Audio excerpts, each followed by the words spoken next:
In the chaos of the moment, find your rhythm and dance with the madness. That's where true freedom lies.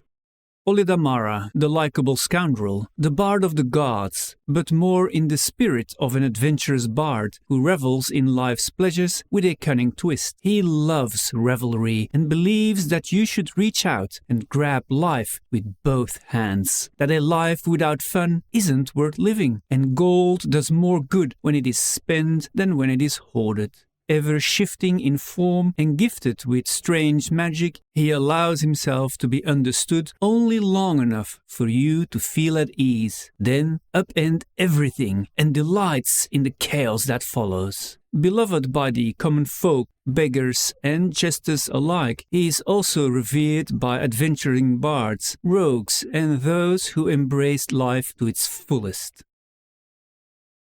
Olidammara is one of the few deities without a clear origin story. Perhaps he was present when the etheric deities banished Tharisdun. Perhaps he appeared when the first animals ran free and showed joy. Most is shrouded in mystery. Today he is openly claimed by both the Flanay and Urit cultures, but Olidammara is a deity from the early beginnings of civilization and probably older than most deities. He is associated with entertainment and the pleasures of life. He captivated early mortals with his infectious charm and zest for celebration. As mortals sought respite from the rigors of existence, they turned to him, fostering a growing following that propelled him to prominence within the pantheon. Embracing the ever-evolving tapestry of mortal cultures and expressions of joy, the laughing rogue expanded his domain beyond mere revelry to include trickery, wit, and liberation from societal constraints. Through his cunning schemes and whimsical exploits, he endeared himself to mortals and fellow deities alike, weaving tales of mischief and merriment. With each prank and jest, his influence grew, solidifying his position as a deity whose legacy is eternally intertwined with the boundless spirit of revelry and the pursuit of freedom.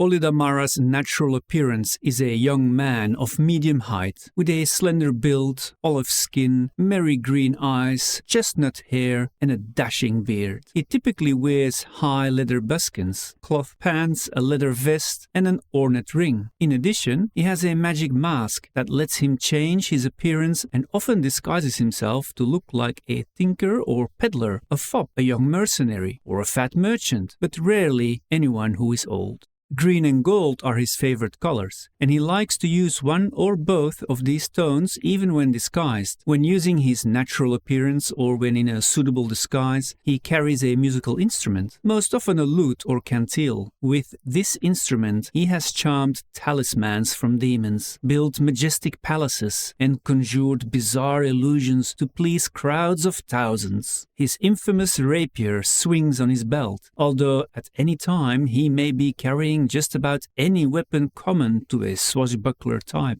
He epitomizes the mysterious stranger, the noble thief, and the witty hero.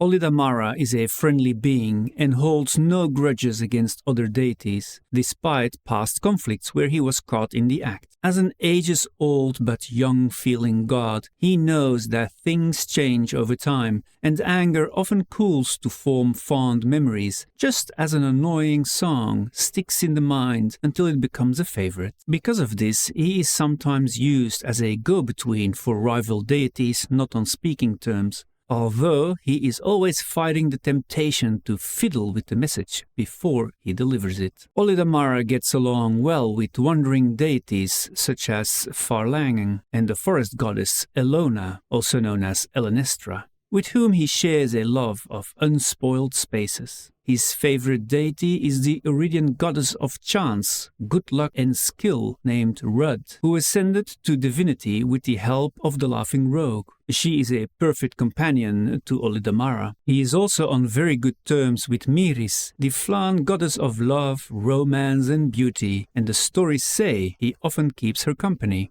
Even lawful deities like Heronius and Hextor, who he often jokes about, tolerate him even when they resent his pranks, because he can be so charming. The only deities he actually avoids socially are overtly evil and destructive ones, whose malevolence is jarring to him despite many overtures of friendship in the past centuries or millennia. Now he contents himself with teasing them gently and in a non-damaging way, such as replacing a high cleric's ceremonial bone staff with a rain stick, painting all of the temple's undead guardians pink, or programming illusions to play rowdy tavern music in the middle of a somber ceremony.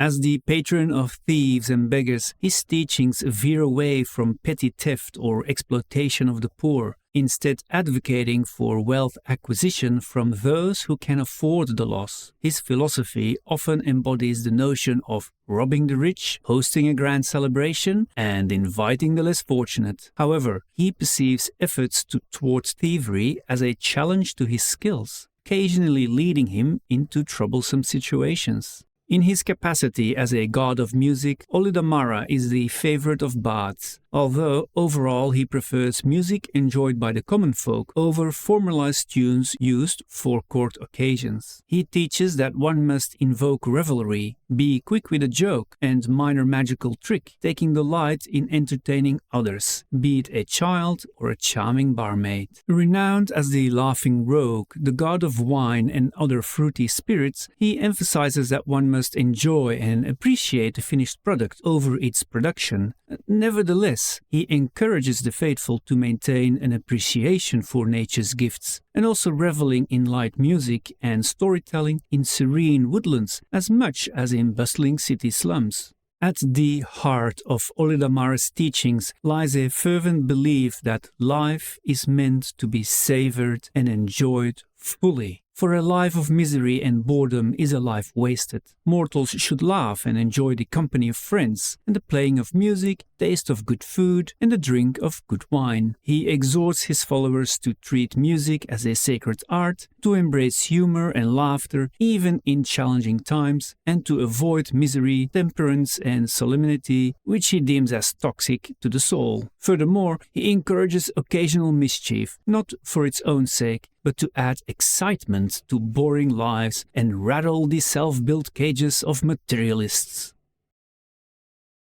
True to his chaotic nature, the god of revelry and trickery has many important symbols. Different groups of worshippers might well have different holy symbols, and they may not even be recognized by all of them. Here are a few of his symbols. The mask, a stylized mask or a theatrical half-mask, often adorned with motifs of jesters, grapes, or wine goblets. One half has a crazed laughing face and the other a more open laughing face. It represents the need to not take life too seriously and clearly symbolizes the dual nature of Olidammara, the trickster and the reveler. The cantil represents the music and revelry he spreads in the world, and in some places a simple sketch of it indicates a safe house or place of rest for the followers on the run. A wine goblet. It symbolizes the deity's indulgent and joyful nature and is a common symbol for those who sometimes pay homage to him.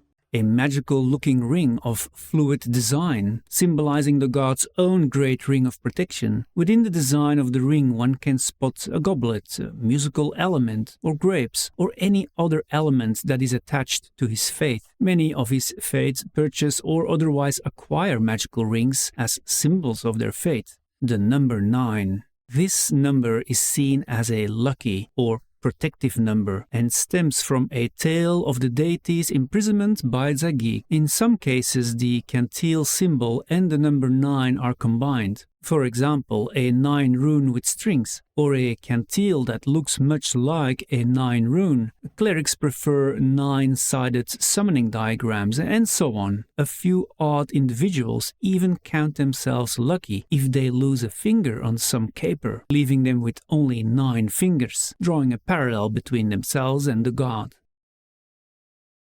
Temples dedicated to Olidammara reflect the whimsical and unpredictable nature of the deity himself. They are found in bustling cities, lively marketplaces, and a handful are hidden within the depths of forests where revelry and merriment thrive. The temples in urban settings are inns, taverns, theaters, or other establishments known for entertainment and social gatherings. While some are designed to have many shadowy areas and focus on his more illicit aspects, others are well lit, like a feasting hall, or designed to enhance musical performances such as a theater. From the outside, they may appear like any other building lining the streets, but upon closer inspection or through word of mouth, adventurers may discover their true nature. One thing is true for all temples: they hold little of value, as the faithful believe that wealth is better spent than hoarded. Shrines to the merry-eyed trickster are far more common than temples and may be found in either an urban or rural setting. These shrines could be a pile of stones, or an outdoor alcove bearing his mark, where worshippers can pour an offering of wine or leave a bit of tasty food and a few copper coins. It is not considered an affront to the god for someone truly poor to take these coins, although stories exist of misers being punished for daring to take what is not their due.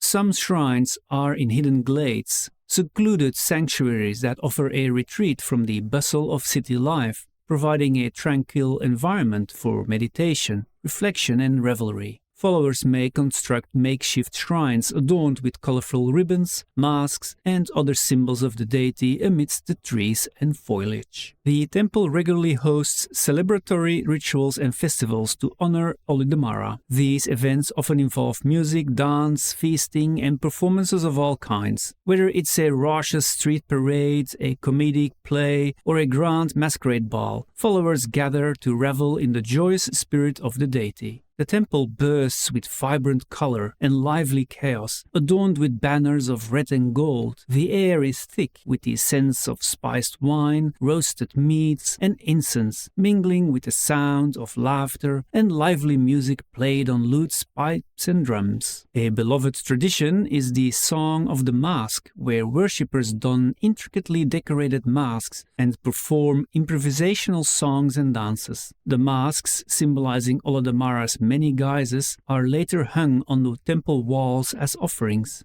Another highlight is spontaneous storytelling contests, where participants weave outrageous tales for the crowd's amusement. Playful mischief is a hallmark of Olidammara's worship, and light-hearted pranks are often staged during gatherings. Harmless tricks, like swapping a reveler's goblet with sparkling cider or slipping oversized hats onto an unsuspecting guest, are considered acts of devotion. These antics add to the carefree and exuberant atmosphere, reminding all to embrace life's pleasures with wit and humor. Devout followers make offerings of wine, coins, trinkets, or other symbolic items. The temple provides sacred spaces where worshippers can offer prayers, light a candle, or leave items in reverence to Olidammara. The faithful souls who lived their lives in accordance with Olidammara's teachings of revelry, wit, and spontaneity may find themselves welcomed into the eternal revel, a joyous realm where every day is a celebration. This wondrous place is called the Realm of Winesong, located on the border between the chaotic plains of Hero's Triumph and Limbo. Those who have not been as faithful as they should have end up running the trickster's trials. They are subjected to a series of playful trials that test their wit, cunning, and ability to think on their feet, offering opportunities for growth and amusement in the realm that is a dynamic and ever-changing landscape where nothing is as it seems. They will find themselves caught up in elaborate pranks, ironic twists of fate, and humorous situations that challenge their perceptions and sense of reality.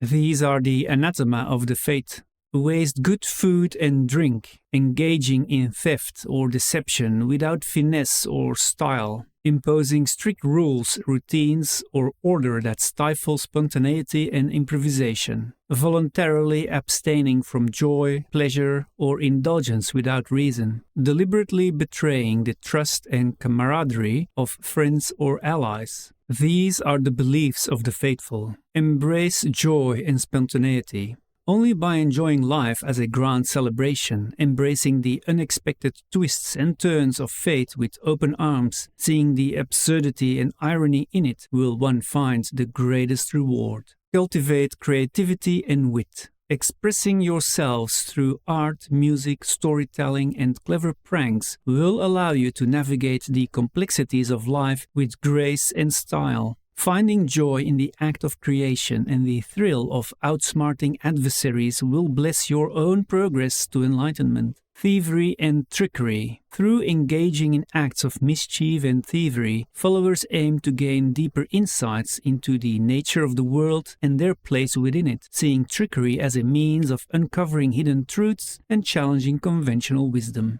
These are the goals of the faith, living in the present moment, savor each experience and embracing the richness of life's tapestry. They seek to let go of regrets about the past and worries about the future, focusing instead of experiencing the here and now with mindfulness and gratitude. Build and foster a community. Prioritize building relationships of camaraderie based on mutual respect, trust, and shared experiences, valuing the sense of community and belonging that comes from genuine human connections. Ingenious trickery. Constantly challenge yourselves intellectually and creatively. Always seek out new opportunities for clever pranks, ingenious schemes, and daring escapes, not merely to indulge in mischief for its own sake, but to use cunning and wit as a means of personal growth and fulfillment.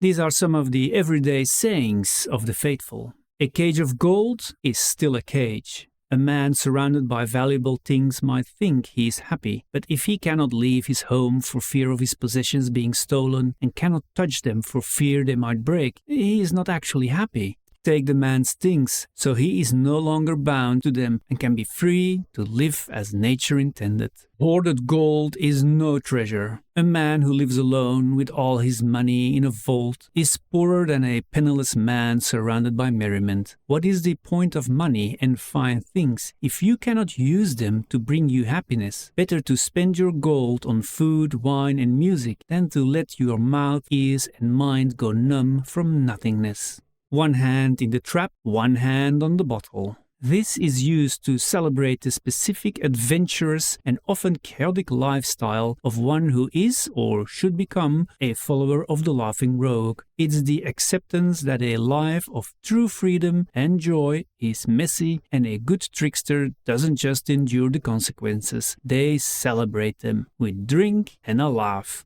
often during the action itself. As with most worldly possessions, relics in the hands of Olidammara's faithful tend to pass around a great deal. Any of the following items might end up in the hands of those devoted to the laughing rogue.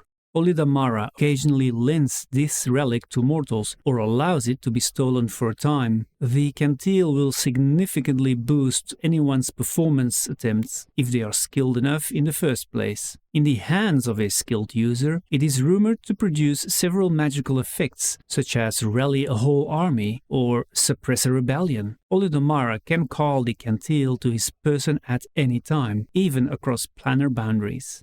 This theater mask is white with black jewels around the eyes and a goatee-like formation of precious stones under the mouth. Created by and named for a clever cleric of Olidammara, the mask magically disguises the wearer and allows special vision capabilities. Scripture says it can be commanded to charm anyone, and it was with these powers that Imontilo charmed his way into the beds and treasure troves of dozens of nobles. In the decades since Imontilo's disappearance, the item has appeared in different hands. Rumor has it the mask is now cursed, causing the sought-after prize to fall from the wearer's hands at the last minute and leaving only a hollow victory. This platinum ring is engraved with the mask symbol of the laughing rogue, banked by a wine bottle on either side, and protects its bearer from attacks, falling, and even improve athletic skills such as climbing and jumping. The scripture writes that one could command the ring to scry on someone or something. The ring actually began as a luxury item for Vax the Valorous, an adventurer turned bandit turned innkeeper who wanted easy access to the comforts of life. For stories are told that any liquid drunk with the hand wearing the ring tastes like fine wine, and any food eaten with that hand, whether directly or with a utensil, tastes